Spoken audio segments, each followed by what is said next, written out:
e haverá alegria na nossa casa. Há um Deus que se preocupa conosco, e é este Deus que eu louvo, é este Deus que eu glorifico.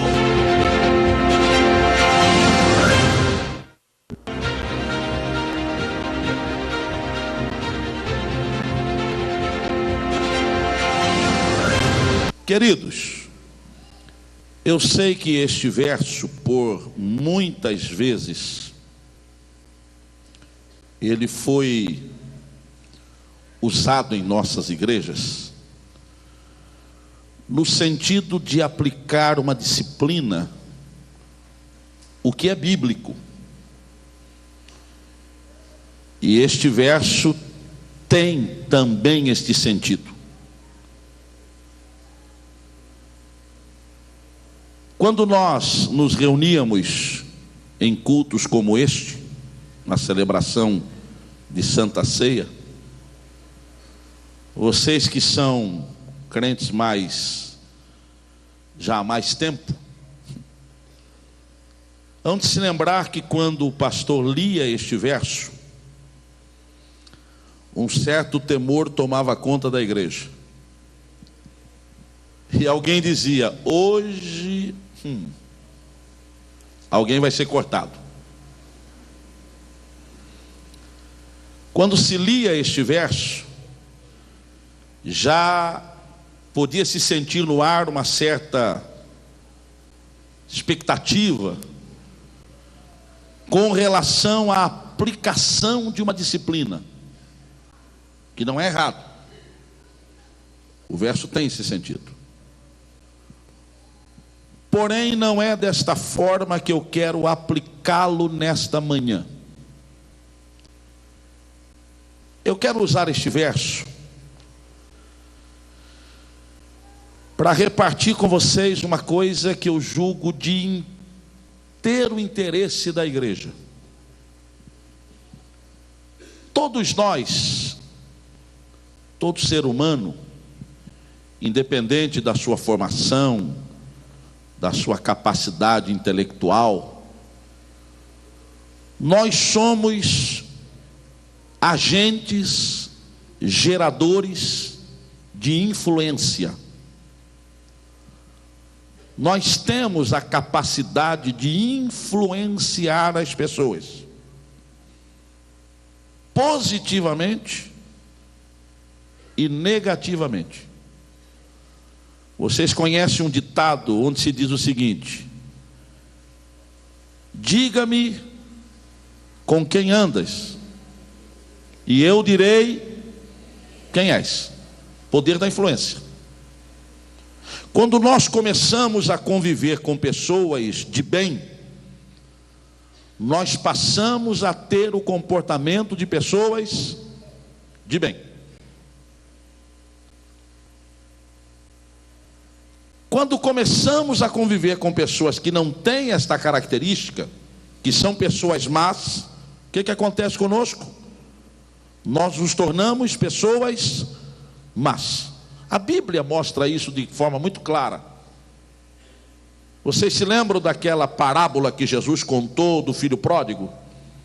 Ele tomou o dinheiro que era dele de direito, mas ele tomou antecipadamente, partiu para uma terra distante e lá gastou o dinheiro de que forma? Dissolutamente. Por que é que ele gastou o dinheiro dissolutamente? Porque ele se juntou a pessoas que o induziram a ter aquele comportamento. Isto é poder da influência. Então nós somos agentes geradores de influência. E a igreja de Cristo, ela tem um papel preponderante nesta área. A igreja de Cristo foi colocada na terra para influenciar pessoas. Através do quê? Do nosso comportamento, através do nosso testemunho, da maneira como agimos e como somos, nós influenciamos as pessoas. Porém, queridos, nesta manhã, eu gostaria de falar sobre o poder da influência num grau um pouquinho mais elevado. Porque este verso que nós lemos me dá o direito de entender que a igreja de Cristo não exerce influência apenas aqui na terra, mas a igreja de Cristo exerce influência também no céu. O verso diz: tudo que ligardes na terra será ligado aonde? Será ligado aonde? E tudo que desligardes na terra será desligado aonde? Isto é a influência que nós geramos no céu. Então, nesta manhã, muito rapidamente, eu quero falar sobre o fascínio de influenciar o céu. A igreja de Cristo vive essa experiência. E quando é que nós geramos esta influência no céu? Quando é que um crente aqui na terra, como parte da igreja de Cristo, exerce esta influência nos céus? Existem pelo menos 3 ocasiões específicas. Eu quero que vocês ouçam, daqui a pouco vocês vão glorificar a Deus. A primeira ocasião específica em que nós, como igreja, geramos uma influência no céu é quando nós somos perseguidos. Quando alguém movido por uma força estranha persegue um crente, o céu se abre em seu socorro. Por isso é que perde tempo aqueles que se levantam para perseguir um escolhido de Cristo. Perdem o seu tempo aqueles que se levantam para tentar atrapalhar o crescimento e o progresso de um crente em Jesus Cristo. O próprio Jesus falou acerca disso.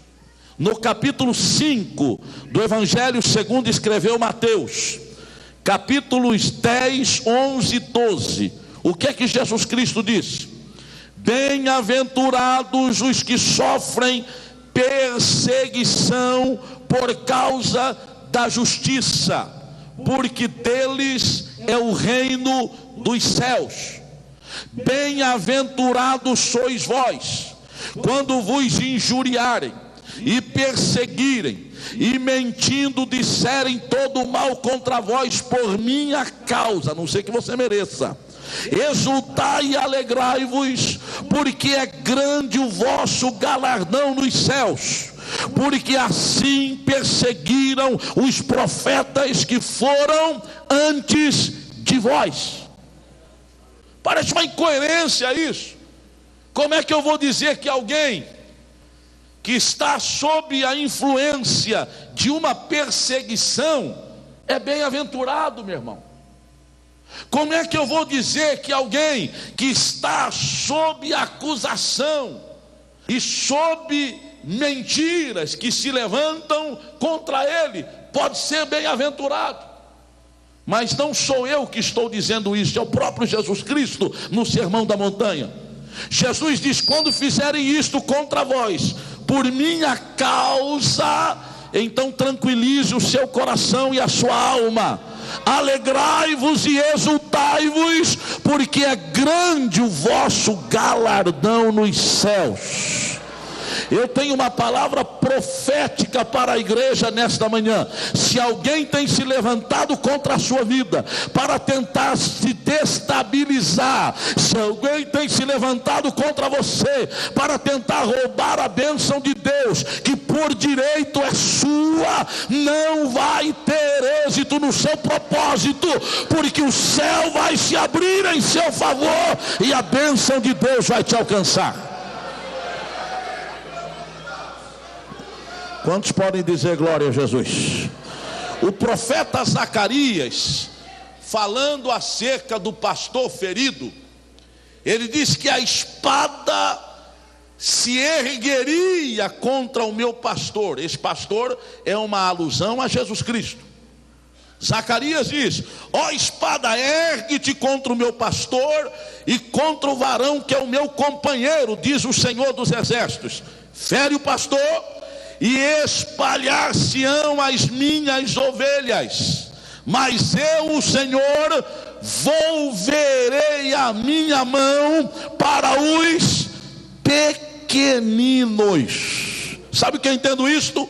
Era o Senhor dizendo: aqueles que não têm quem defenda a sua causa, eu, o Senhor, tomarei a sua causa como sendo minha e o defenderei. Os judeus começaram a perseguir a igreja, porém o Senhor revestiu a igreja do Espírito Santo e ela alvoroçou o mundo. Quando começarem a atirar pedras contra a igreja de Cristo, que somos nós, se prepare para um tempo de vitória, porque Deus vai usar esta igreja que está sendo às vezes perseguida, injuriada. Deus a levantará com poder e autoridade, e esta igreja vai revolucionar, esta igreja vai alvoroçar o mundo. Nós somos esta igreja. Levante a sua voz e glorifique a Deus nesta manhã. Aleluia. Dá uma olhadinha para a pessoa que está do seu lado e diz: se tem alguém te perseguindo, meu irmão,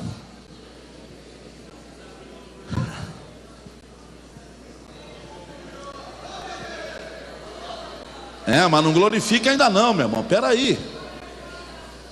Diga para ele: se tem alguém te perseguindo sem que você mereça, porque tem gente que já se apoia nos seus erros para dizer: estão me perseguindo, está todo errado, meu irmão. Estão me criticando, te conserta primeiro, depois vai buscar auxílio de Deus, meu irmão. Deus não auxilia quem está com a vida torta. Se conserta primeiro, coloca o altar em ordem, aí busca a intervenção de Deus e Ele vai atuar na sua vida. Não queira se esconder atrás das suas falhas para usar o emocionalismo para dizer que as pessoas estão te perseguindo. Não, se você é fiel a Deus, se a sua vida está no altar de Deus, se você está andando como a Bíblia determina, se não há nada que te condene, se a sua consciência está em paz, se o seu espírito está tranquilo e tem alguém que se levanta contra você, aí então levante a cabeça e vá em frente, porque Deus vai tomar a tua causa e haverá vitória para a sua vida. Quando nós somos perseguidos, o céu se move a nosso favor. Aí você diga para o irmão: se alguém está te perseguindo, se alguém está dizendo alguma coisa contra você, sem que você mereça, descanse o seu coração, Deus já entrou na causa. Pode dizer isso sem medo de errar: Deus já entrou na causa. Deus já está tomando a sua causa como sendo dele.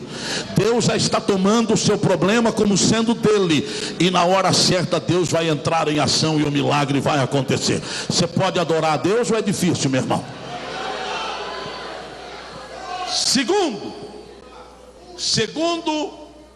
Segunda situação em que Deus se move a favor dos seus filhos. Primeiro, quando somos perseguidos. Segundo, o céu se abre a nosso favor. E agora eu não sei se vai ter gente para dizer amém. Eu já estou trabalhando com a possibilidade de um silêncio sepulcral. O céu se abre a nosso favor quando nós contribuímos.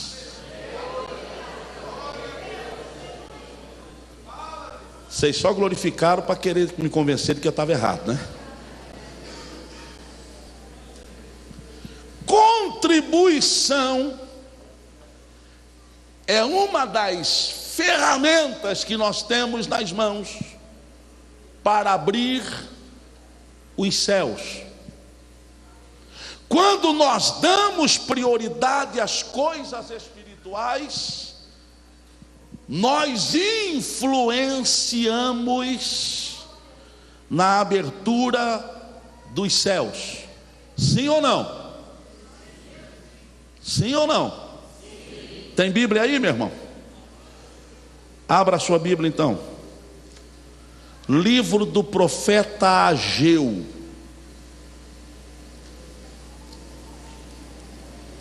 Está na Bíblia, viu, irmão? Está no Antigo Testamento. Ô, sacrifício para achar Ageu, hein, meu irmão? Vou dar uma grande contribuição para vocês. Está depois de Sofonias. Resolveu absolutamente nada, né? Vai tentando que você acha, meu irmão. Eu vou proibir o uso de iPad na igreja agora, viu? Tem crente que não acha mais os versos da Bíblia. O iPad é só teclar o botãozinho. Aleluia. Ageu. O que diz aí o capítulo 1 do livro do profeta Ageu?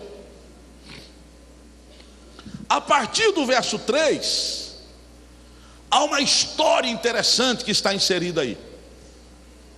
Os judeus haviam voltado do cativeiro. E quando eles voltam, eles ficam tão ocupados com seus interesses pessoais, que eles começam a negligenciar os interesses da casa de Deus. O texto diz que as casas daqueles que haviam voltado do cativeiro eram casas revestidas de madeira de cedro, que era o melhor revestimento da época, enquanto a casa do Senhor estava em ruínas. E aí o que o Senhor diz para eles? Olha, verso 10: por isso retém os céus o seu orvalho, e a terra retém o quê? Os seus frutos. Pelo fato de vocês priorizarem mais os interesses pessoais do que a obra de Deus, os céus vão se fechar. Não vai cair orvalho, a terra não vai ser regada, e os frutos serão escassos. E fiz, verso 11, vir a seca sobre a terra, e sobre os montes, e sobre o trigo, e sobre o mosto, e sobre o azeite, e sobre o que a terra produzir, como também sobre os homens, e sobre os animais, e sobre todo o trabalho das mãos. Mas no verso 12, há uma expressão interessante. Quando Zorobabel, filho de Salatiel, e Josué, filho de Josadaque, sumo sacerdote, e todo o resto do povo, eles ouviram a voz do Senhor e as palavras do profeta Ageu, como o Senhor, o seu Deus, o tinha enviado, e temeu o povo diante do Senhor. A partir do verso 12, nós vamos ver que tanto Zorobabel como Josué começam a mudar a história da nação. Verso 14, se eu não estiver enganado, diz: e o Senhor levantou o espírito de Zorobabel, filho de Sealtiel, príncipe de Judá, e o espírito de Josué, filho de Josadaque, sumo sacerdote, e o espírito do resto de todo o povo, e vieram e trabalharam na casa do Senhor dos exércitos, seu Deus. Quando eles tomam a decisão de mudar a história da nação, Deus começa a agir a favor da nação.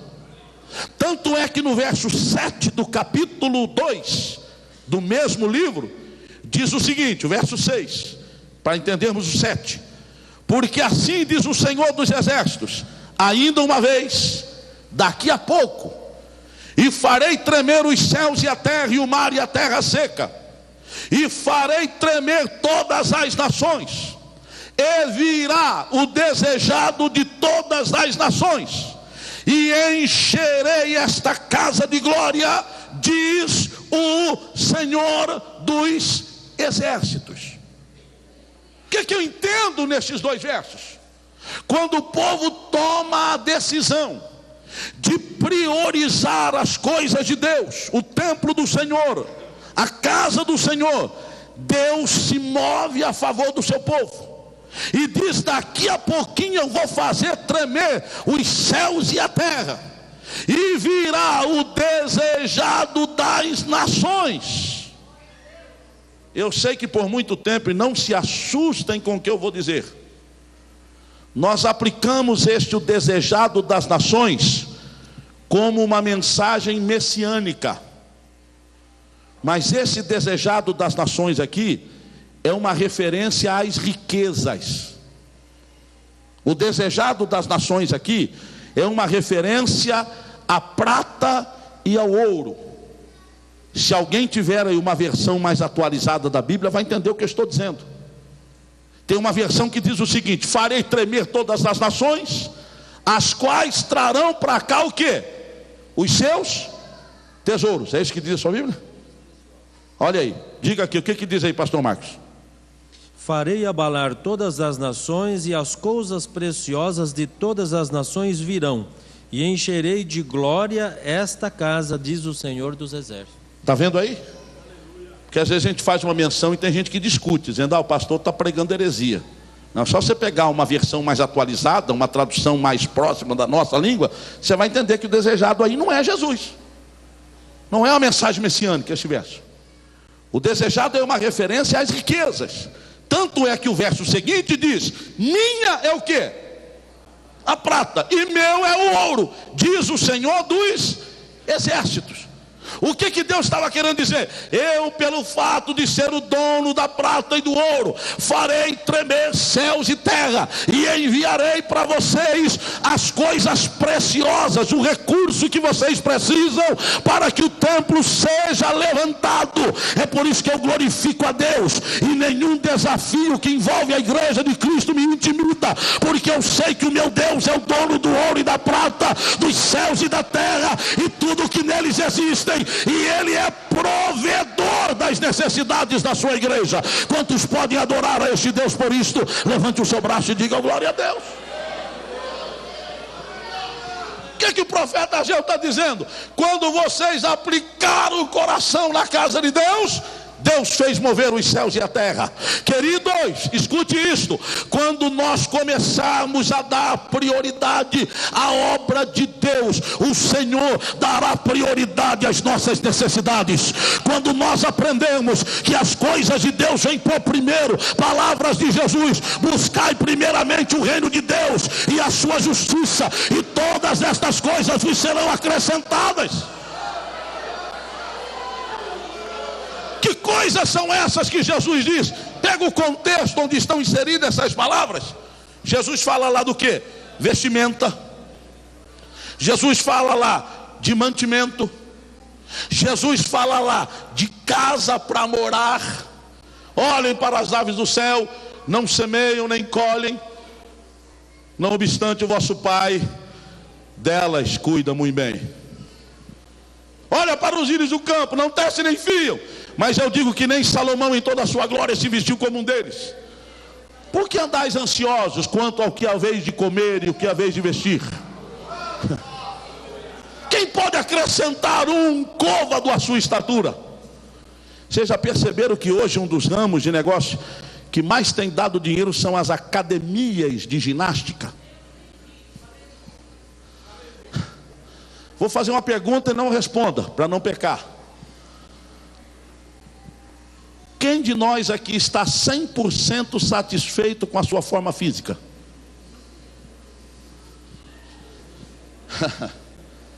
Se eu pudesse dar uma repaginada, eu daria, meu irmão.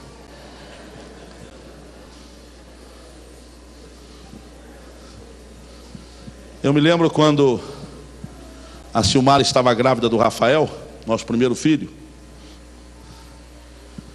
A Silmara disse uma coisa: eu acho você tão lindo. Não era o Rafael, era eu, não tinha nascido ainda.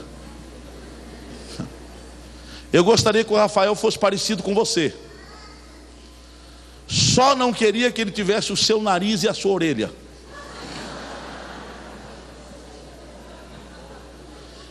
E aí eu que já tinha um certo complexo, aí acabou, meu irmão.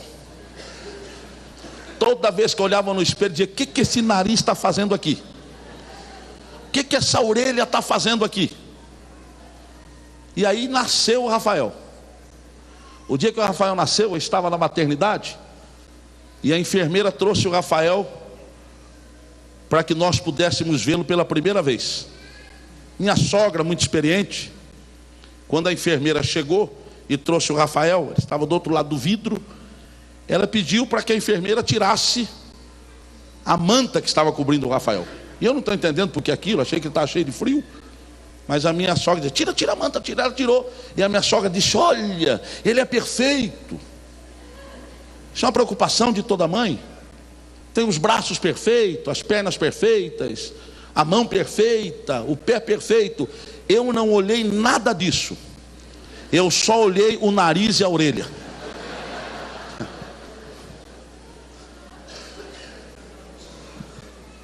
Está vendo o pé? Digo: não vejo.